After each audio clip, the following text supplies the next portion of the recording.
So we're going to explore that over the next few minutes, and there's great work happening in the Northeast, as we've just heard. So I want to just paint as a complementary picture. What's the context in which the Northeast and the rest of the country together become an entrepreneurial nation or a startup nation? And it should be very clear to us why that matters. Every single job that exists in the room this evening or this afternoon and outside the room exists because somebody at some point somewhere started something. So if we want to keep reviewing our economy for the generations to come, we've got to be better at starting things, and we've got to give them the very best conditions to do that. And I think a good place to start when it comes to thinking about that is the picture you can see in front of you here. As we've already experienced from the opening remarks, entrepreneurialism exists on the spectrum. There's lots of different types of entrepreneur, lots of different types of endeavour, but there's two centres of gravity which I think are worth pausing on. And the first are those high growth companies, which I'm going to use the term scale up for those companies that have the potential to become scale ups. And those are obviously very valuable to the economy. They create a lot of jobs and tax revenues and a sense of belief in the country. The other main centre of gravity is what I'm calling here scale leaps. And scale leaps are very different in the sense that individually they're not going to employ a lot of people, might just be a handful of people, but their strength for the country comes from a number of aspects. One is that there's lots of them. Secondly, they are distributed across the country, which is extremely important to bringing community wealth to the country. And just as importantly, their product or service usually directly benefits the local area in which they're located in a way that scale-ups don't typically achieve. So historically, there's been somewhat over many decades a sort of flip-flopping of policy focus on scale-ups or scale leaps. My strong contention is that we need to focus on both if we're going to have a vibrant country. And another reason for that is that there's a strong symbiosis between scale-ups and scale leaps. Scale-ups, obviously, the successes that come from them attract people into entrepreneurship and encourage people to consider joining those types of companies. But scale leaps normalise entrepreneurship in the country, and we've really got to do that. I think Jennifer referred to the TEA score in Scotland's relative performance. This has a lot to do with the fact that entrepreneurship is not normalised as a career path. And you want those scale-up founders to emerge and to have a stronger or wider base from which they are likely to do so. So this begs the question, in difficult times with relatively constrained public budgets, how do we address both of these areas?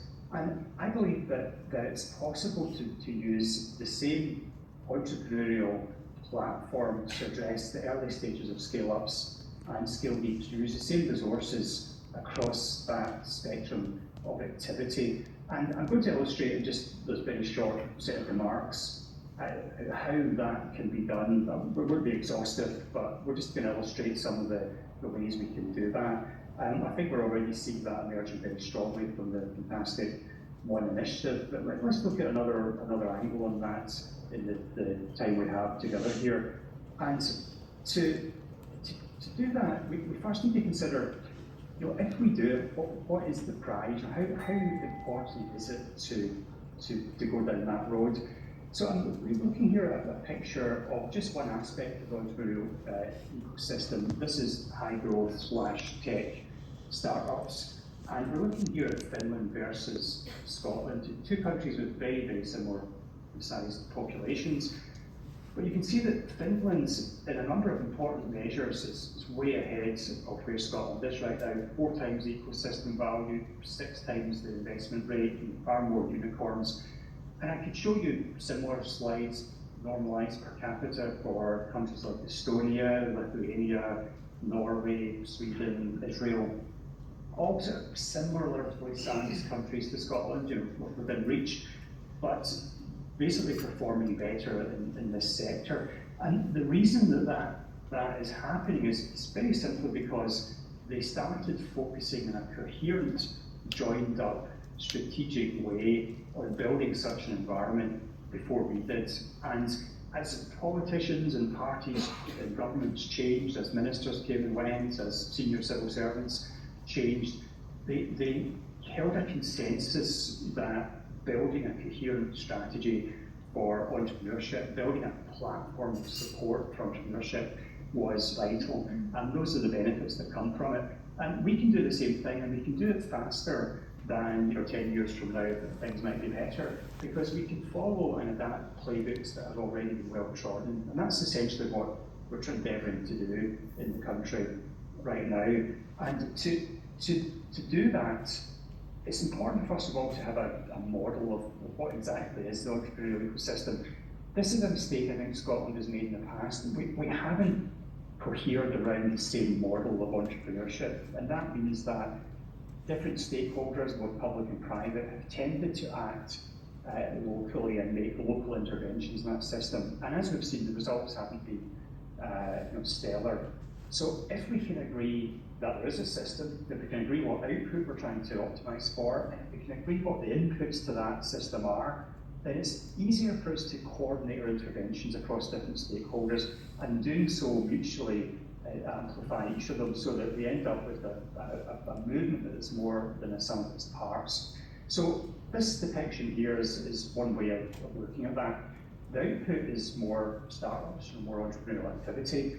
And what we want to achieve is that more of those companies are brought into existence, and that more of them reach their natural level of scale more quickly. Natural level of scale here, of course, conveys that not every startup should become a unicorn or something like that. Of course, that's not appropriate. But all of them should be able to get to the point of scale they would have got to in a more mature or developed ecosystem. So our goal when we talk about improving the ecosystem is to basically improve those outputs. And there are three dependencies that we can identify to do that. And we need to have both a policy response to affect just the extent that government affects this, and a private sector response that's allied and complementary to that.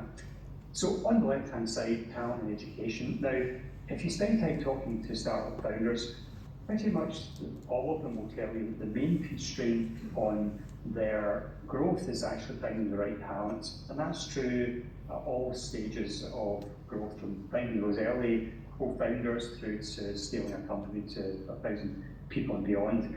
So we need to do a better job in Scotland of switching people onto entrepreneurship when they're still in the education system, and ensuring we've got more, for example, engineers and programmers and product managers, etc., coming through ready to take those positions, and just making people more comfortable with joining other people's startups instead of just joining the very big companies that their parents would have maybe told them to do. So that's an important area.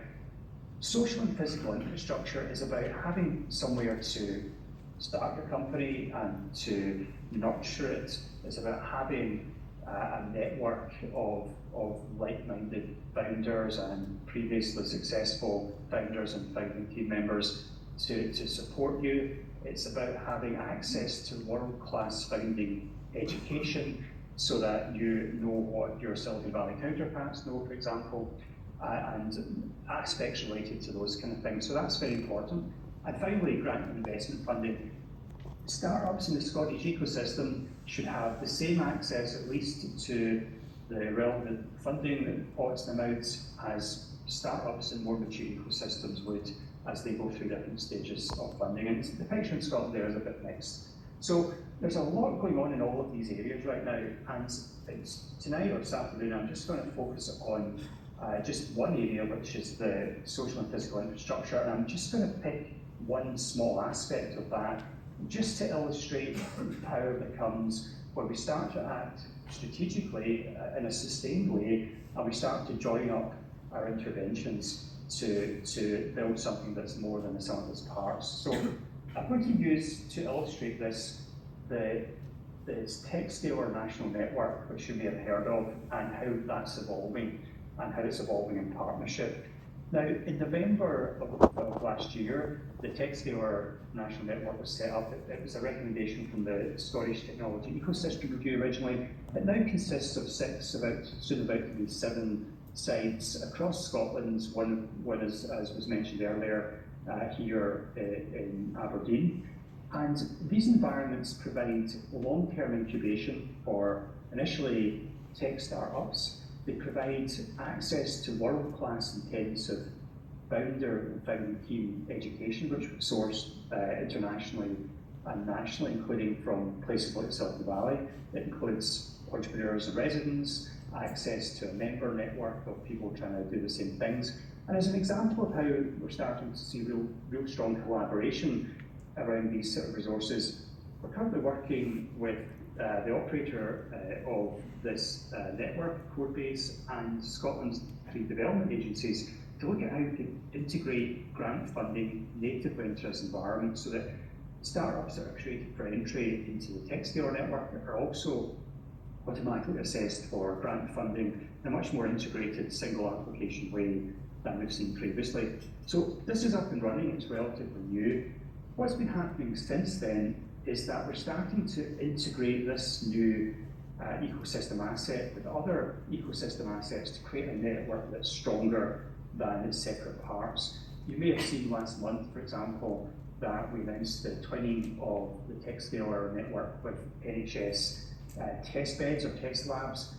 The latter is an environment where, originally intentioned where senior researchers in biotech and emerging spin-outs from universities in that field could access a test environment in the NHS in a data-safe way and a clinically safe way, etc.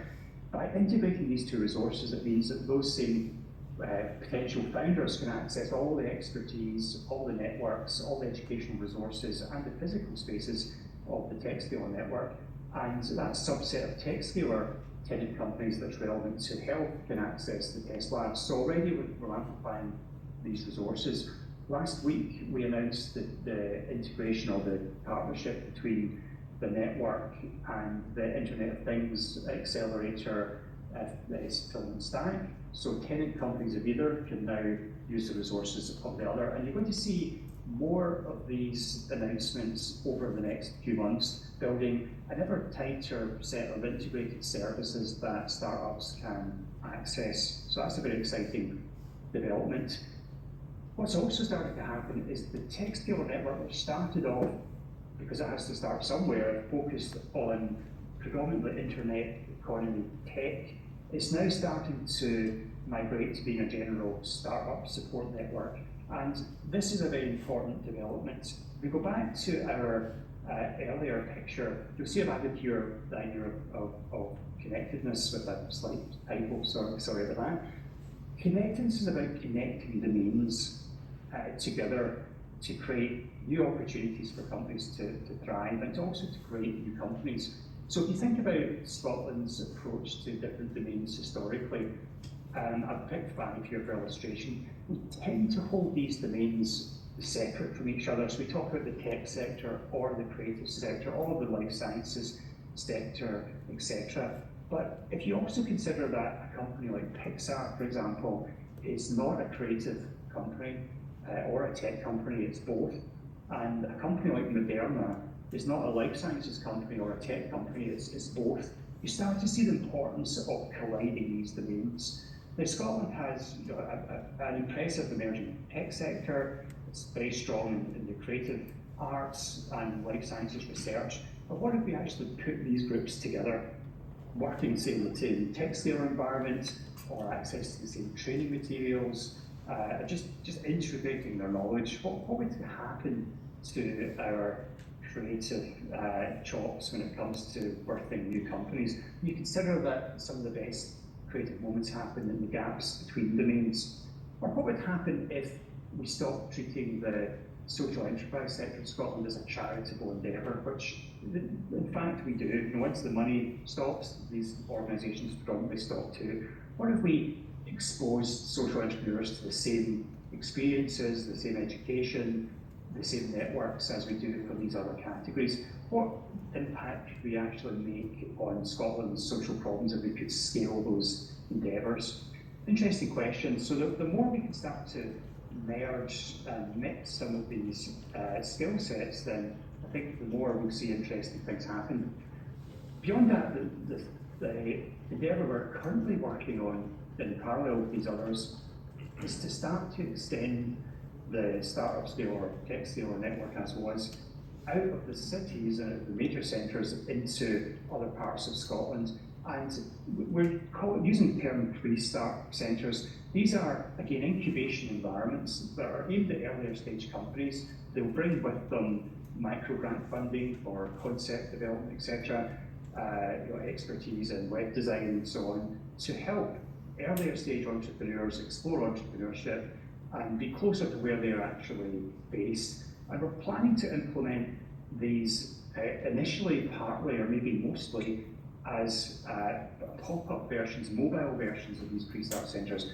Pop-up pre-starts, or PUPs for short, with apologies for that. And the point of that is that if you take, for example, primary carers, and this applies to a lot of women in society who have been predominantly burdened with primary care activities or home manager activities, and we know how imbalanced entrepreneurial participation is in many economies. If we can bring a pre-start centre once a month for, say, a week to a disused retail space in a shopping mall to provide all those services, all that support, and tie them into that wider network, then you start to franchise more of a population in entrepreneurship with enormous benefits. Or if you take the same solution to rural areas, then you start to be able to reach again more people where we essentially underserve rural entrepreneurs who are amongst the most active in the country. So these kind of endeavours, building on each other, start to create a network of incubation and provide access pathways, for example, to potential scale-up founders to find their way through to that scale-up support network in the centre there. Going further, we'd like to look at putting a tech scaler in, for example, the Silicon Valley or other strong ecosystems outside Scotland. Why do we want to do that? Well, for two reasons. One is by sending our founders and our founding teams to places like the Silicon Valley, it's amazing the ambition raising that those teams experience and the access to networks and investors that they just didn't have access to when they were remote from these types of places. So that's a benefit. But also, I think the best way to attract inward investment into Scotland is to showcase our best startups. It's not to have a piper with a tartan background playing a lament on a hilltop or exporting Outlander, which has its undoubted value, but to attract investment into our native companies as opposed to temporary factory build-outs, etc.